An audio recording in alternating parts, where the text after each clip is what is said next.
দেখেন সিরিয়া কারণ সুনামগঞ্জে লাঠিচার্জ করা হয়েছে, শাহজালাল বিজ্ঞানী প্রযুক্তি বিশ্ববিদ্যালয়ে লাঠিচার্জ করা হয়েছে, চট্টগ্রাম বিশ্ববিদ্যালয়ে নারী শিক্ষার্থীদের উপর নারী পুলিশ দিয়ে হামলা করা হয়েছে।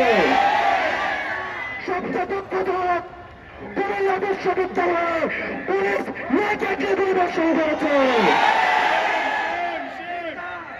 সর্বত্র বিশ্ববিদ্যালয়ে লাঠিচার্জ করা হয়েছে। রাজশাহী বিশ্ববিদ্যালয়ে আন্দোলনকারীদেরকে নানাবিধ ক্ষয়ক্ষতি দেখিয়ে দেওয়া হচ্ছে।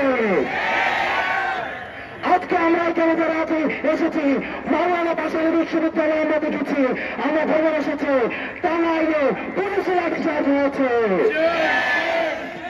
আমরা আজকে এই কর্মসূচির মাধ্যমে যারা এই অত উৎসাহিত পুলিশ সদস্যরা অথবা যারা নিযুক্তকে যারা এই ধরনের হামলা দিয়ে চালিয়েছে তাদেরকে বিচারের আওতায় আনতে হবে।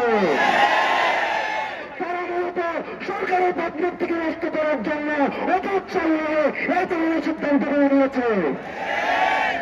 আমরা বিশ্বাস করতে চাই সরকার এতদিন পর্যন্ত কানাকে হাইকোর্ট দেখানোর মতো বুদ্ধিজীবী অনেকে রয়েছেন, আমাদেরকে হাইকোর্ট দেখিয়েছেন, কিন্তু আজকে স্পষ্ট হল। সুতরাং এতদিন পর্যন্ত সরকারের জন্য আমাদেরকে বারবার বলেছেন হাইকোর্টের উপরে ভরসা রাখতে, আমরা হাইকোর্টের উপরে ভরসা রেখেছি। আজকে হাইকোর্ট আপনাদের উপরে যে দায়িত্ব দিয়েছে আমরা বিশ্বাস করি আপনারা সেই দায়িত্বের অতি সত্তর আপনারা সমাধান দিবেন।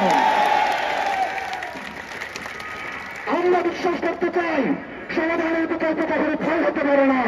আমরা বিশ্বাস করতে চাই সমাধানের বিকল্প কখনো মামলা হতে পারে না, সমাধানের বিকল্প কখনো হামলা হতে পারে না, সমাধানের বিকল্প কখনো প্রচার হতে পারে না, পলিসি মেকিংকে কখনো পাওয়ার পলিটিক্সে রূপান্তর করা যেতে পারে না।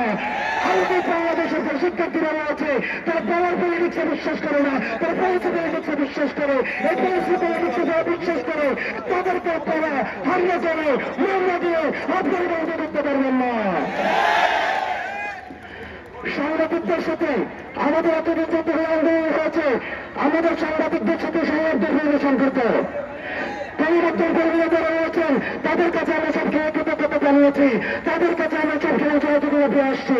কিন্তু আমাদের এই সমাজকে পরিবর্তন থেকে প্রশ্নবিদ্ধ করার জন্য যে কুচক্র মহল আজকে যাই অযোগ্য কুচক্ররা আজকে ক্যাম্পাসের মধ্যে অবস্থান নিয়েছে, যারা সাংবাদিকদের উপরে হামলা চালিয়েছে, আমরা চতুর্থ আন্দোলন শাস্তি চাই। পরিবর্তন কর্মীদের সাথে আমাদের সবসময় সম্পর্ক রয়েছে, আমাদের চমৎকারপূর্ণ সম্পর্ক রয়েছে। এই ধরনের হামলা চালানোর মধ্যে দিয়ে পরিবর্তন কর্মীদের সাথে আমাদের সম্পর্ককে নষ্ট করার যে পায় তারা চালিয়েছে।